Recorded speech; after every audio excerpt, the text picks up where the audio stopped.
Welcome back to the 11 o'clock waffle, where we have finally managed to prise Lucy Ahmed's fingertips off the door to our imaginary studio. Hello everybody, I'm Mac and I'm back. However, in a week where Carla Smith is off graduating in Falmouth with a Moosey, and Jenny Roberts is off celebrating her birthday today, being wined and dined expensively by Tomo, we hope, experienced guests are hard to come by. Leaving us with our first guest. A man who stacks shelves for the wannabe upper middle classes while secretly dreaming of political jousts against MPs. Welcome back, Christopher Stanley. The pinky and the brain, yes, pinky and the... Hello. How do you know what I secretly dream? Oh, you do go under the pseudonym The Even Stanners online. I did wonder why there was mind-based technology in my room. You've been reading my mind. It's okay. That makes you Professor X. Professor X. Brilliant. Okay, secondly, the first of two debutantes today, and another former member of Feckles to make an appearance on this show. She's probably best known for her role as one of the witches in the directorial duettings of Emma Price and Los Shanahan. Please welcome Niamh Brown. Hello. Hello, how are you? Alright, how are you doing? Not too bad. You excited to be on the show? So excited to meet you. Brilliant. And to our third guest, and potentially our most Googleable guest, as the results that come up are actually about him. And it's possibly the only time I'll ever say the words on the show, sports writer. Please welcome Mitch Waddon. Hello, how are we doing? Good, how are you, Mitch? I'm very well, very excited to be on the show. You managed to survive the football last night then? It was painful, I think would be the best way to describe it. At least you don't support Wales. 3-0 at home to Serbia. Dire. I support West Ham, that's not much better. At least Chris Coleman didn't forget his passport this time. For, the Wales game. He forgot his defence though. Yeah. Got Gareth Bale can play football. Really? Yeah. Are you sure? I hope so, otherwise Real Madrid are going to look really silly. I thought once we left the Premier League you didn't exist. And finally, if victories were awarded for complete self-confidence, this man would be the all-time reigning champion. Unfortunately, he's usually facing Big Duncan and Juicy Lucy. However, could today be his day? Prepare for trouble, it's James Miller on the show. Hi everyone, good to be back. As confident as I am, I wouldn't put money on me winning, because I never do. My god, this is the most reserved, laid-back approach you've ever taken to a show.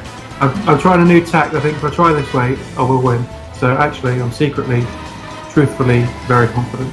Well, in terms of stats, there is still space in the final, so a win for Chris or James today could put them in there, depending on what their points average turns out. Anyway, if you're new to the show, it's points for, well, who knows how the system works on here. Just listen and enjoy. But big thanks to Chris for getting us two guests at the last minute, after Christy was made to go in for his tea an hour before the show started. Oh, Komodo. So Chris, you can have 2 bonus points to start the show off. Hurrah! I should retire on a high, shouldn't I? Question 1. Police approached the Duke of York, Prince Andrew, the Queen's second son if you weren't aware who he was, after believing him to be an intruder in the palace grounds. But what other bizarre incidents have occurred within the grounds of Buckingham Palace? James, I'll let you go first. Well, you always hear about the break-ins and the burglars and that, but the thing that first came into my mind was a scene from one of the films the Beatles did back in 1965, where they were actually on the grounds of Buckingham Palace, and these I think it was a mixtape of the Thuggy Cult from Indiana Jones were trying to kill Ringo Starr, and they try and gas them in one of the rooms, and they just put the pipe out the window and gassed all the guards. That's Help, isn't it? Yeah, it's Help in 1965, I think. It's their first colour film. It's a hilarious film. There's one where they have curling. One of the best films I've ever seen, yeah. They try and blow them up using curling, and it almost works. Wow, look out, Ringo, it's one of those stingamabobs. Wow, Brilliant. I didn't know that. That's a very interesting fact, James. Okay, and we'll go to Niamh next. First question on the waffle. Well, I did like one of the breaking ones back in the Victorian times. Someone ran in and ran away with some of Queen Victoria's underwear, that I just thought was quite a feat. That was my answer. I'm sorry. It's the Boy Jones. I Yeah. did like that fact, yeah. He Yeah, broke it was in, fun. he broke in 3 times, Yeah. did he? I'm a chimney sweep. It'll be grand. He wasn't a chimney sweep. They should have just given him a key. The first time they acquitted him, and I think that just gave him encouragement, yeah. So yours is the same answer, Chris. Well, I know a bit more is that actually this guy, eventually he gets taken to Australia, but he gets made town crier of Perth. So it's just a random life tale. It's just like, break into Buckingham Palace, as a reward, town crier of Perth. Yeah. In our these days, that would be a reward. It would be. That'd be pretty... I'd like to be town crier of Perth if they got a vacancy, you know. Okay, and Mitch, lastly then on that question. Well, I don't think I can top breaking in and stealing the Queen's underwear. My particular favourite was the Father for Justice protest back in 2004, when a man from Gloucester named Jason Hatch climbed onto the front wall and up onto the near balcony of Buckingham Palace dressed as Batman. My home county. Woo. That's what I've got on that one. I'm fairly sure he was done for that. I'm trying to think of Batman-related puns now, if anyone wants to help me. James. I got nothing. He was the protester that Buckingham Palace deserved, but not the one it needed. I would just say, I did have another answer, so I'll let Niamh have her answer. King Edward VII was actually operated on in a room overlooking the garden in 1902. So effectively, I think he had the attack in the garden. He was suffering from peritonitis. And if you look that up, it's a swelling of the abdominal tissue. So, yeah, he almost died from a bit of right pain in the backside. And this would have been just, like, literally a year after succeeding his mum, Queen Victoria. So, yeah, it could have been one of the shortest reigns ever. So, good thing there was a doctor in Buckingham Palace Gardens. Okay, question 2, sticking with the royal theme it seems. A film about Princess Diana has been damned by members of the British press as atrocious and intrusive. So in your opinion, what other movies have crossed the line? We'll start Mitch on this one. Okay, well, you'll have to bear with me with this one. One movie, in my opinion, that definitely crossed the line was a film called Cross the Line. This film was made in 2010, and Cross the Line was about 2 police detectives, Angela and Joe, who are both hard-nosed, detectives, one homicide and one narcotics. Both detectives are going through a bad divorce. It's meant to sound like a coincidence, but it's not, because they're actually getting divorced from each other. In my opinion, this crossed the line, because Cross the Line insults the intelligence of the audience with this apparent coincidence. So, Cross the Line definitely crossed the line because it has a tagline of, once you cross the line, you can't go back. Therefore, in my opinion, Cross the Line crosses the line of an unnecessary amount of times the phrases cross the line is needed. Mitch, you were getting paid on commission to say that phrase. That's £50 per pop, I now need to retire. Right, yeah. Okay. Is anybody else sort of a bit dazed after that answer?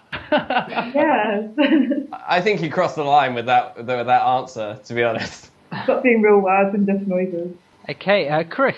Okay, I had 2 or 3 answers to this one. One that you could argue crossed the line in the fact Don't you have 2 or 3 answers? Yeah, in the sense that it actually got banned. I mean, the classic one is A Clockwork Orange in the 70s, which effectively got banned for being too true of 1970s Britain, i.e. depressing, alcoholic, violent, and unemployed, and generally in a state of crisis. Like Grimsby. Yeah, the other one that I would say on a personal note is probably the Saw franchise. I think that kind of crossed the line. Just the sense that after the first film, you kind of get it. Yes, there are Saws, and they have to sort of get rid of some of their body parts in order to survive. You don't need 2 or 3 films to keep establishing that. The first film's much better than the rest of them, though. I think the original premise is fantastic, and then it is just, they are literally whipping a dead horse, or removing its limbs. Saws, Jaws, anything that rhymes with or, don't do a sequel, because it would just be dreadful. So yeah. Okay, and next. Battleship crossed the line to being a film about a game. Like, that's literally, it's battleships in film form. It's quite a good film, but it's taking applications too far to me. That's what I got. Battleships the movie. Who starred in this movie? Rihanna. Rihanna was in that. Like, it's quite good fun, but bearing in mind it is actually about battleships, the game, like the people intensive game. But they put aliens in it. Oh. I really hope someone says you sunk my battleship in that film. Okay, I'm gonna make so many puns. They've got to, yeah. The sequel will be Battle Shots. The best They'll film cross the- sequence. Sorry, Chris. Go on, James. I just said they'd cross the line if they didn't use that line. Yeah. Surely the best film sequence about battleships is the one in Toy Story, where it's just Mr. Potato Head against Ham. That's a great scene. I could watch that on repeat. Yeah. We all could. Let's cross over to the Hasbro expert, James. I am somewhat of an expert on Hasbro, but we won't get into that now. I've gone with that last Twilight film because the last half an hour of it was that it was all a dream. Oh man, that was incredible. To me, if you're not Dallas, you don't do it. It just doesn't work. It's absolutely ridiculous. It makes everybody just get up and walk out the cinema in disgust for throwing their drinks in the face of the people they bought their ticket from. Yeah, I think every film needs to end with "It was all just a dream." Harry Potter franchise should have ended with Harry wakes up in his cupboard, 11 years old, and goes on to live an unfulfilled life. Wow. That's dark, man. That's dark. I think it would have been brilliant. You could do it with any film. I think I just heard the sound of millions of children just losing all hope. So James, let me get this right. You think the point that Twilight crossed the line was the last half hour? Wow. In that particular film, the point was they should never have been made anyway. Myers not going to like this part of the waffle back. They cross the line when they let the author live. You do realise they're going to nick that now and put it on the poster and say, Tim Miller says these films are fine until the last half hour. Yeah, whatever. As long as they pay me for my endorsement, I don't care. The bit with Muse and the vampire baseball, that was okay. But only because Muse was That there. was ridiculous. Muse can make anything look good. Muse or Wilson. I watched the last Twilight film. I watched the first three. Is it worth it? No. No. I watched the first Thanks. one and then the last one, and Was that a bit of a weird one for you then? Because what I gather from talking to people, if you watch the end of the first one, then go into the beginning of the last one, suddenly there's like a baby, and what's her name is a vampire now, and Yeah. It's just as sudden, even with the context. Suddenly there's a baby. Like that's literally the plot twist. And the main werewolf fancies the baby. Which is it's That's pretty such a messed up, nerd isn't it? theory, That was very messed up. Widows was lighter than this. genuinely. Okay, we're in We're talking about danger of crouching onto ITV2 ground here. So let's move on to question 3. Plans for tougher A-level sciences are being rushed and may misfire, according to a group of scientific organisations. So, brush off your school caps and impress me with your greatest scientific fact. And we'll start with Niamh on this one. Okay, my scientific fact might be a bit cheap because it's lots in one, but basically it's not that hard to be immortal if you don't mind being a microorganism or a lobster. Lobsters don't die of old age, they just get older and older and bigger, which is awesome. I'd quite like to be a lobster. Yeah, like, they just chill out, never It'd be die. delicious and live forever. You would be quite antisocial though, James. Lobsters are pretty. I went to. There's actually a national lobster sanctuary in Padstow, Cornwall, and they have to gaffer tape the lobsters' claws together to stop them ripping off each other's claws. And they're very reluctant to take baths, aren't they? Well, Yeah. so am I, so it all works out. Oh, dear. Okay, Chris, scientific fact. Well, apparently, quite a few years ago, a girl called Jennifer Roberts was born. I think that's a pretty awesome scientific fact for all of us. Also, up until 6 months as a fetus, you had a tail. The human body has the DNA for a tail, and yeah, if somehow they were able to get silence of disbelief. if they were able to get you born at 6 months, which I'm pretty sure at the moment is impossible, you could grow a tail. Hence why you have a tailbone, the coccyx. hang on, does this mean that up to 6 months years old, every 6 months inside the womb, Yes. every human is actually a Saiyan? Yes. It's putting out there, if we got taken out of the womb at 6 months years old, we could like have amazing glowing blonde hair. Because I'd be willing to take that risk. I always have amazing glowing blonde hair. So say you don't already. It's just a fact of life, Mitch. Mine is very annoyingly black. Matt can help you there. I Matt can give you all the gel you'll ever need. Yeah, but my gel just turns it darker. It doesn't make it blonde. Oh no. What sort of weird gel are you using, Chris? Chris is just rubbing paint in his hair and going, yeah, it sets quite hard. How dare you? How dare you? It's the finest glitter that money can buy. Mitch, science. Right. Well, I found out recently that the interstellar gas cloud Sagittarius B contains a billion litres of alcohol, which is why Charlie Sheen is planning to move there tomorrow. My other scientific fact is that Stephen Hawking had to get a subscription to Penthouse because he lost a bet regarding black holes. So his money disappeared down a black hole then? Basically, yeah.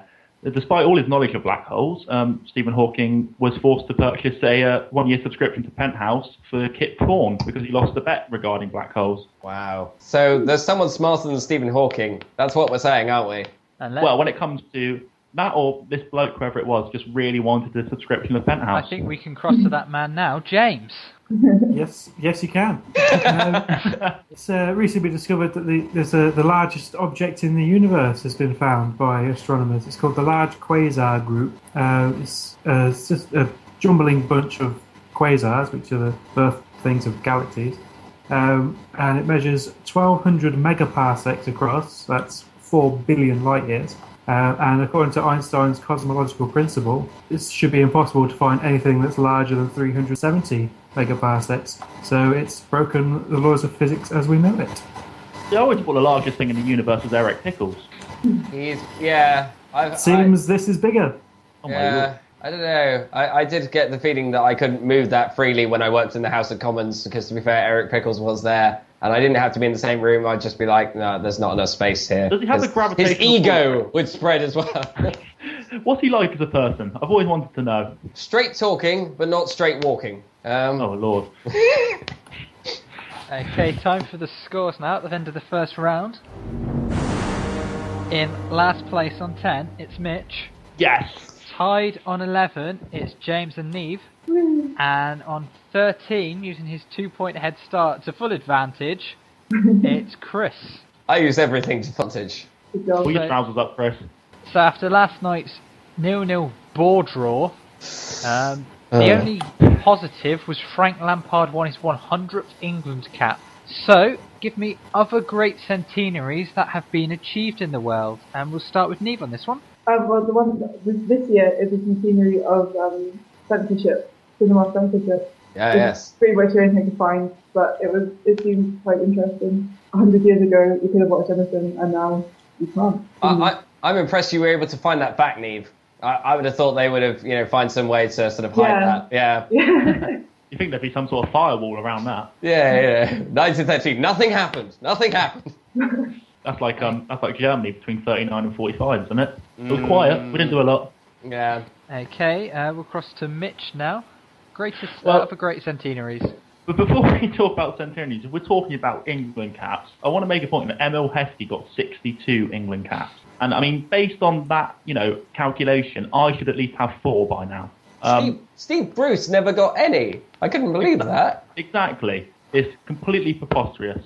Steve Bruce had image rights at Birmingham City. Did he? Yeah. Did they help him at all? when he tried to leave Birmingham City, I can't remember which club it was for. Wigan. But Wigan. It was held up because of his image rights. He had unpaid image rights. That's fantastic. If we're talking about things that have happened 100 times, I think it's got to be pretty impressive in this day and age to live to 100. I mean, living to 100 now is going 100 years without pissing someone off enough to murder you, and that's pretty impressive. I also think that if you die more than 100 times on a video game like Call of Duty or Max Payne, I think that needs to be considered an accomplishment, because those particular individuals should be on some sort of list, in my opinion. Yeah. But it's all relative, I suppose. If you've got a character that dies just once in FIFA 13, then you're not really playing the game right. Well, especially if you get your character killed died in FIFA 13. Okay, I'm that bad at FIFA. I'm going to say Jonathan Woodgate. The injuries were just too much. Dead. He's not there anymore. James, other great centenaries. Do the 100 plus hours I've pumped into Final Fantasy 9 over the years count? Yeah, we'll give you a point for that. Yeah. I've got an interesting fact about centenaries, actually. From this year onward until 2022, every year we'll see the 100th anniversary of something. Oh. Like something, not just like 100 years of bread or like something historically. I think we've passed 100 years of bread. Yeah, you know what I mean. Though, like it could be like I'd like to 100 think years we'd of make a bigger deal a about particular bread. pad of Post-its or something. It's like something that happened of note. There will be a. I see what you did there. Post-its of notes. Very good. I'm on the ball this evening. Yes. Unlike England last night. Well, hey. I also picked the example of a particular centenary from this year, which was the Dublin lockout, which was an industrial dispute in 1913. Through the course of that, it was I think it was from August 1913 to January 1914, and there was some demonstrations and stuff. There was at least 2 people died and over 300 people injured over the right to unionise. Similar things happened in America. Yeah. Oh, wow. Not a happy time for unions. No. Okay, and Christopher. Happy facts about 1913. It's been 100 years since women's suffrage was enacted in Norway. Come on. It's also been 100 years since stainless steel was invented in Sheffield. Shout out to all our northern listeners. The first transcontinental highway, Lincoln Highway, in America, was the first one ever that was dedicated. With regards to football, in terms of 100 caps, it sounds impressive, but I looked on Wikipedia of the people who've actually made 100 caps, and 2 of those players are from Liechtenstein. So, well done, Frank Lampard. You're as capped as 2 people from Liechtenstein. But there's some pretty good names. It's pretty good company. Obviously, Ashley Cole and Steven Gerrard being the other 2 of the current squad. Marcel Desailly, Pat Jennings, Mark Poom, Robbie Keane. The current record holder in terms of like the most caps ever is Ahmed Hassam, who plays for Egypt and has got 184 so far. Doesn't look like he's retiring anytime soon. How old is he now? He's quite old, isn't he? He's 38. 38. Yeah, and Gianluigi Buffon is still going. Which is, he's still playing. He just deserves to get caps because of his name, doesn't he? Buffon. That is a quality name. But he's only 34, so he's got another 6 years of playing for Italy. Yeah, absolutely. So he might smash it. There was back in, I think it was the 1994 World Cup when Ireland were there. Some people told the commentator how to pronounce the goalkeeper's name from Ireland, but they told him it wrong deliberately because the goalkeeper's name was Bonner, but they told him it was pronounced Boner. Of course they did. Oh, those pesky Irish. Oh, 94 World Cup. You're so mature. Anyway, on to question number 5 now. Strictly Come Dancing returned on Saturday night and once again beat X Factor in the ratings. But who for you has been the greatest performer in the history of the show? And we'll cross now to a man I know who watches it religiously, James. I don't watch either of them. Never have, never will. So, keep it that way. I don't know, I'll make up some names. Bill and Ben? Jezebel. Literally, just do not watch either of them. Wow. If this question had been about dancing on ice, I'd have been right there. That's not until January. Wrong channel. Wrong channel. Strictly, no. All right, James. Who's the greatest performer ever on ice dancing one? That guy who was out of one of the soaps, Matt something or other. Matt Wolfenden. He won it. It was fantastic. It was really good. James, you're not into primetime telly, are you, mate? No. Okay, Chris. Right, going kind of back to football, the greatest one in terms of Strictly Come Dancing, and he's also been on Dancing on Ice, James, is David Seaman. Dave-O. David Seaman replaced Paul Gascoigne on the ice version of Strictly Come Dancing. This is years ago, it's like 2005, 2006. He did this with just 8 days to go, and he won. His partner was Zoya Birmingham.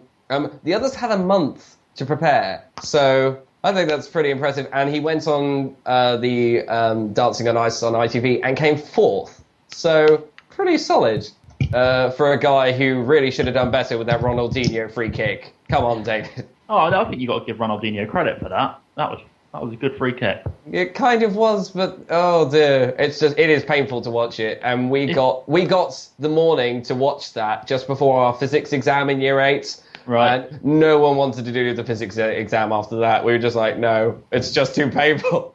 Yeah, I think if you want to talk about goalkeeping howlers, you look no further than Robert Green in 2010. Scott USA. Carson. Scott Carson. Yeah, Croatia 2007, wasn't it? Joe Hart against Scotland. What is for it? the World Cup special. Yeah. Niamh. I'm going to go with Rachel Stevens for Strictly Come Dancing, mainly because One, because she was actually really good and she got to the final. And two, because she was from S Club 7, who was my favourite band growing up, and I kept waiting for her to break out and start, like, singing. Never did so.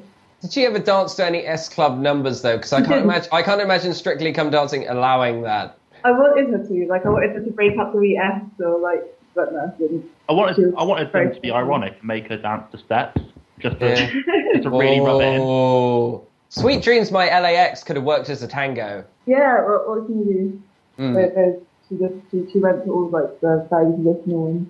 Best dancer of the round so far. Mitch, what have you got in the locker? I'm torn on this. Both of mine come from Strictly Come Dancing, and it's a dead heat tie between John Sargent and Anne Widdecombe. Oh God! Both are absolutely fantastic. I mean, who can forget Anne Widdecombe, her flying dance routine when she soared about the dance room like an ostrich? It was beautiful. And then you've got John Sargent as well, with his raised eyebrows, dragging his professional partner around the dance floor like a sack of potatoes. I mean, Yes. What more do you want? I mean, I think I'd probably have to give it to John Sargent based on the fact that he actually had to quit the show because he was getting voted through as a joke by the public. Yes, he was. Yeah. Whereas Anne Widdecombe was never going to have that problem. He made it pretty far, though. She did, didn't she? Yeah. Oh, well. Okay, question 6. The 2020 Olympics are to be held in Tokyo. So give me a fact about the new host city, and we'll just make this a quick round, guys. So Chris, if that's possible for you. On 5th of May 2011, the world record was broken in Tokyo for the number of people who could fit in a Mini Cooper. 21 from a dance school. Yeah, there are images online, if you do not believe me. I know a man who has a Mini. Do you know 21 Japanese people? No, but I'm sure Facebook assures me I have more than 21 friends. Okay. They're acquaintances. Not Emma. Emma, we can't have Emma as one of the 21. You could get 21 people or 15 plus Emma. Sorry, Emma. We love you. Okay, Mitch. I'm going to go with Tokyo is not officially the capital of Japan. Tokyo is only the de facto capital of Japan. It's never been clarified by law. While it's generally accepted that Tokyo is the top dog, there is still a dispute amongst those that have the energy for it that Kyoto is the capital. There's a large part of confusion stemming from that fact. No one can agree on when the transition was made, if it was ever actually officially made. So, yeah, people still have the energy to argue about Japan's capital, but Tokyo is not actually officially the capital. Kyoto is kind of the religious capital, so yeah, it is a bit up in the air. Okay, Niamh next. There is urban legend. The most famous urban legend is that there's a huge shopping centre and entertainment development called Roppongi, and it's meant to be badly cursed. A child dies there every year, and there's lots of stuff about it being related to the number 666 and 49 Ronin dying there at some point. And it's all spooky and quite interesting. And James, last of all. Firstly, it's the anagram lovers Kyoto. It's the largest city in the world, apparently. And it was originally called Edo when it was a fishing village. And the name changed to Tokyo in 1868 when it was crowned the imperial capital. And it's reported that there's supposed to be a haunted house on almost every street in the city. And it is the first Asian place to host the Olympics twice, because it did it in 1964. Okay, so that brings us to the end of the second round. It's time for the scores. In last place on 18, it's Mitch. On 20 points, it's James. 21 points, it's Niamh. And still clinging out in the lead on 23, it's Chris. I can't keep this going. Can Chris lose points for the effeminate noise he just made? To back it up by being much more manly from now on. I would hardly say this show's built on machoism. I've been lied to. Okay, it's also time now to plug the Twitter and YouTube channel of the show, and we're also on Facebook as well, the 11 o'clock waffle to all of those social media sites. And we also need to do the teaser question. So this week's teaser question, Game of Thrones have signed up Icelandic band Sigur Rós to appear in the show. So we've put out the question, what musicians or bands would you like to see in a television programme? What role would they play? Chris went with actual musicians in X Factor. Controversial. But entirely accurate. Chris Cutting went for Sherlock to analyse the insane clown posse. And James Miller went for Taylor Swift on one of those dating shows as herself. She clearly has a thing for a different boyfriend every Friday night. It's true, she goes through it. So, But the producer would just turn around to her and go, I knew you were trouble when you walked in. And then there'd be screaming goats. Okay. I think the screaming goats should be on a TV show. I think that'd be good. As just through random reaction shots in a drama where someone dies. There's been a murder. Yeah. Tag it. Screaming goat choir. Midsummer Murders. There should be a screaming goat. If I may, I think Miley Cyrus needs to be on the Jeremy Kyle show. Oh, I just double shuddered there. Can you just imagine bringing on Billy Ray Cyrus? That'd be amazing. that's a question for another day. Question 7 now, and possibly my favourite news story of the week. £42.5 million Arsenal signing, Mesut Ozil, has been accused by former club Real Madrid of tiring himself out by pursuing and sleeping with a host of beautiful women across Europe. It all centres apparently on ex-Miss Venezuela, Ada Jespica, whom he apparently became infatuated with and would fly across Europe to be with her. So, who would you travel the globe for a night of passion with? We'll start with Mitch on this one. It's a tough question. I've had similar problems to Mesut Ozil. Is that when I get infatuated with people, it's called stalking. If one person, it's tough because there'd have to be a special person for you to travel the world to have sex with them. I'd go the Pope. I think it would have to be the Pope for me, just to officially be the first person to have sex with the Pope. I say officially, I'm not going to get into a religious debate. I'd just love to be able to sit there and Snapchat a photo of myself in the Pope's bed to all my mates with the caption, apparently just took the virginity of the leader of the Catholic Church. I think it would be perfect. Wow. Chris, how many points would you like to give that answer as our resident Christian? He can have 2 points, but he has to go to confession next Friday. Okay. Again. Okay, Niamh. I struggled with this one, but I don't think I've ever. I don't know. I once travelled across the city to riffle through Daniel Radcliffe's rubbish. If that stands in any way. If anyone cares to follow that one up. Okay. I think it's the longest awkward silence ever on the I'm Waffle. very sorry. I have Okay, tears in my eyes. Cross to Chris next. Well, as I'm pretty sure I'm the only one who's engaged, I'm in a bit of a quandary as to answer this. Obviously, once I'm married, it's going to be the one and only Rachel Sean Hill. If in an but you're not married yet. So no. If in an check. Right. The sanctity of we engagement can does not apply here. edit that bit out. We can. No, Chris, she won't listen anyway unless you make her. Who would you go around Europe trying to spend a night of cuddling and kissing In with? an alternate universe, and Alex K will be jealous for me, Karen Gillan. I think that's a good choice, to be honest. You know, because Would you go pre-bold or post-bold? Because, she has no hair now. she's just naturally sexy, though, isn't she? They had a charity Doctor Who thing where she was flirting with herself. And it was just... Oh, no, that was beautiful. It was just, glorious. It's fine, we can just cut this answer around so Chris just says Rachel. She's naturally sexy and just flirts with herself. They both are. If there was a situation where Rachel and Karen were with me, I would not have a problem with that in any way. Moving swiftly on, guys. Yes, James. I'll go with Summer Glau. I'm sure Matt will agree with me here.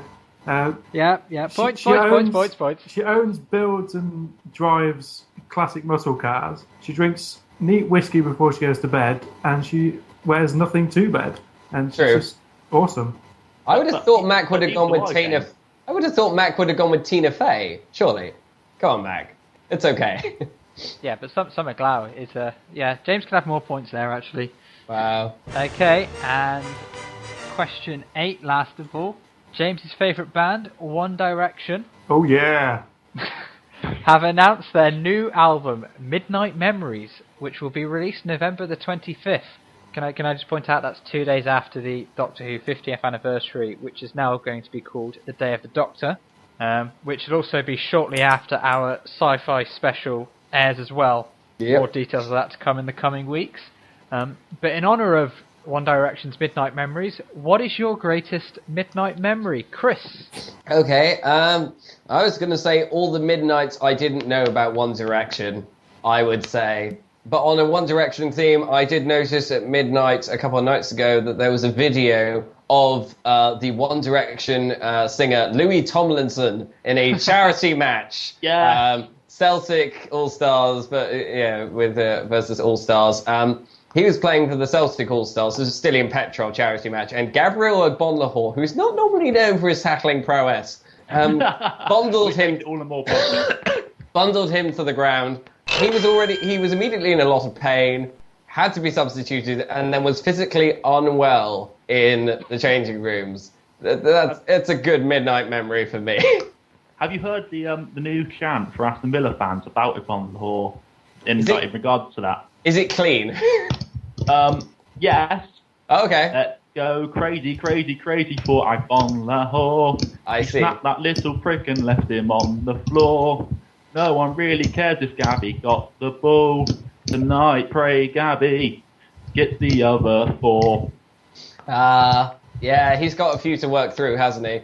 Let's hope Harry's next. I would love to see him just at a One Direction, like the film premiere, just him, Ogbonlahor out of nowhere, just rugby tackle Harry Sykes. I think it'd be brilliant. Yeah. I think Emil Heskey could be brought back from retirement for that job. Heskey is a beast. If there was one thing he was meant to do, it was hurt One Direction. Yes. Chris, it appears you forgot to tell Mitch the no swearing rule. I didn't. They're going to have to come on. I asked him if it was clean. But yeah, sorry, Mitch. Oh. You have to go try and get some points back. You have to go to confession twice now, Mitch. God, I have a busy week next week. Well, in an attempt to regain some points, I'd like to first curse unnecessarily at Chris, but there we go. My favourite midnight memory would probably be surviving Y2K. I think there was a lot of unnecessary trauma and tension regarding 1999 into 2000. Everyone thought the computers were going to rise against us and destroy humanity, and it didn't happen. So it was more relief, but that's my favourite midnight memory. It was so anticlimactic, the Millennium Bug, and everyone was sort of like, guard your computers, nothing is safe. Britain, all the computers are going to think it's 1901, and Queen Victoria will somehow be back on the throne. And wasn't it? Nothing happened! Wasn't it? My James, memory. Go on, James. James, favourite midnight memory?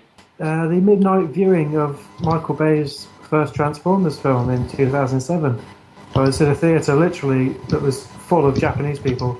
Me and my brothers and my cousin were the only non-Japanese people in the room. And we all got up and cheered when Optimus Prime did his "One shall stand" line. It was great. This wasn't in Coventry, was it, James? Was it in Coventry? Yes, it was. Oh, it was? Oh, okay. Coventry is more diverse than I thought it was. Well, it was all the students from Warwick University. With you now. Okay, and Niamh, lastly. It was the night that the 7th Harry Potter book came out. We walked through a flood. Our town flooded that night, and we walked to the shopping centre through the flood and just chilled out and got lots of free food from random local businesses, and then got the last Harry Potter book, and it was a very good midnight memory. Did everyone here go to the final Harry Potter book release at midnight? I was stuck in the floods in the Midlands. Oh. You should have passed it out and gone anyway. I didn't get to the midnight session, but I did manage to get the book and then get home just before it rained, and then yes, there were massive floods. So I was meant to be Harry Potter at work when we were selling the book, and I couldn't get down to work. Oh no.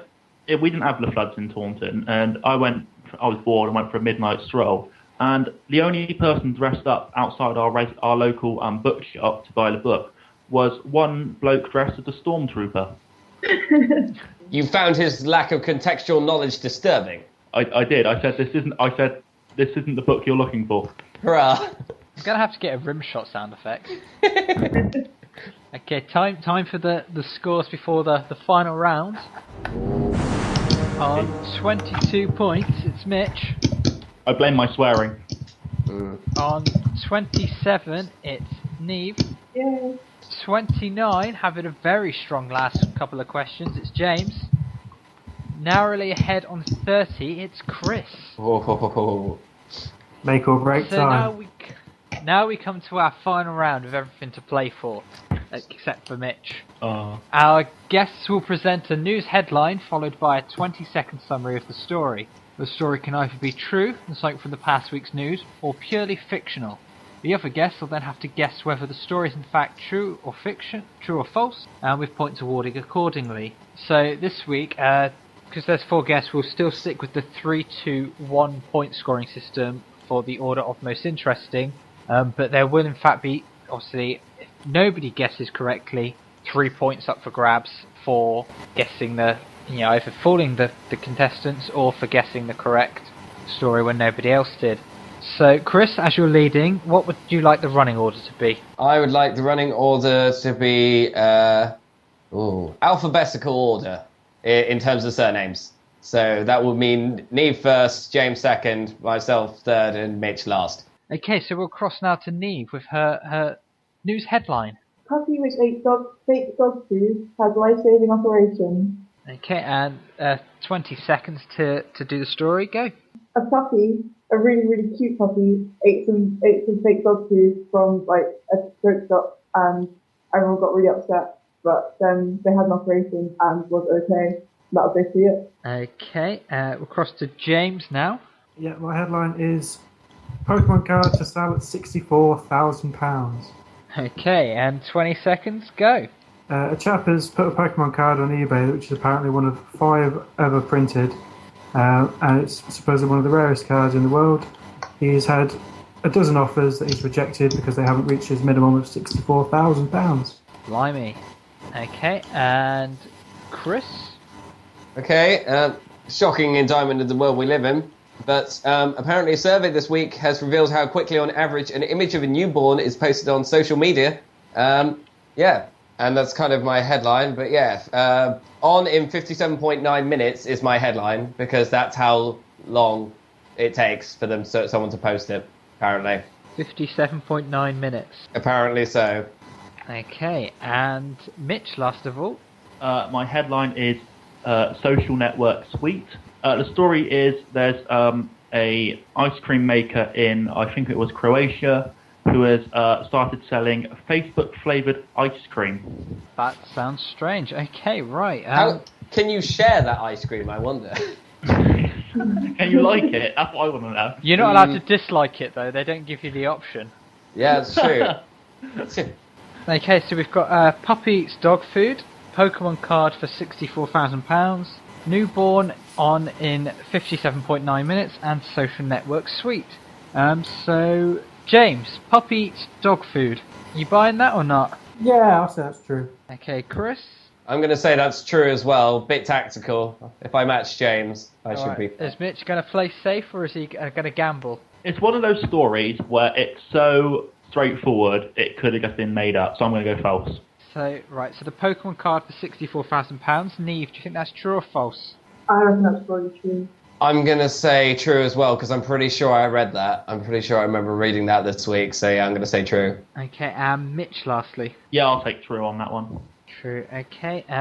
On in 57.9 minutes. Niamh, true or false? Yeah, that sounds true as well, you know.